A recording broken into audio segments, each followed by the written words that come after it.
I'm here with Glen Brumby. Glen is the Executive Director of Building Codes Queensland. And Glen, let's start by understanding what are codes and how have they improved, the survivability of houses in floods?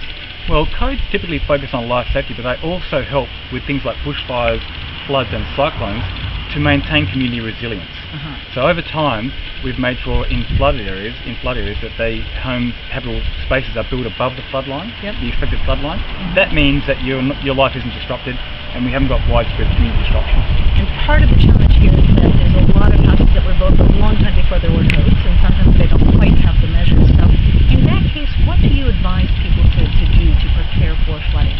Well, you can't really know where the water's going to come, but if you are expecting water to inundate your home, very important to make sure your garden's properly designed so the water does, the ground slopes away from your home, and that the water won't automatically run into your home. So think about the garden design, that it's well drained. Also, very important to make sure you've got poisons, petrol, oil, all those things stored well above the flood line, because you don't want that sort of intermingling with the water if you can help it, and get them up high. And the last thing I think is really sandbagging. Make sure if you use the sandbags to get plastic underneath them so the water doesn't come in. So take active steps, watch the weather reports, and make sure you do whatever you can to keep the water out of your home.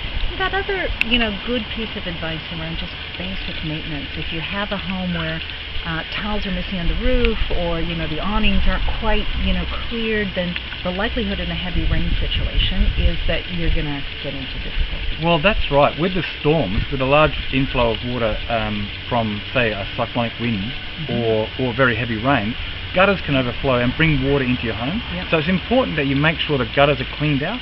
Gutters can be very useful. They have overflow, but if they're blocked and the water can flow back into your home, also make sure they're properly designed. If they're too high, the water can, rather than overflow outwards, it comes in through the building. What about electrical safety situations around floods? What to look out for if you find that you're going to be there for a little while and the water's rising? Well, obviously you'd isolate the power if you could beforehand, and hopefully when the building's being built, the services are built as high as possible. That's a key thing, because the Australian Building Codes Board is looking at the moment, design aspects for resilience in flood situations. Keep the services high. Good advice. Thank you so much. My pleasure.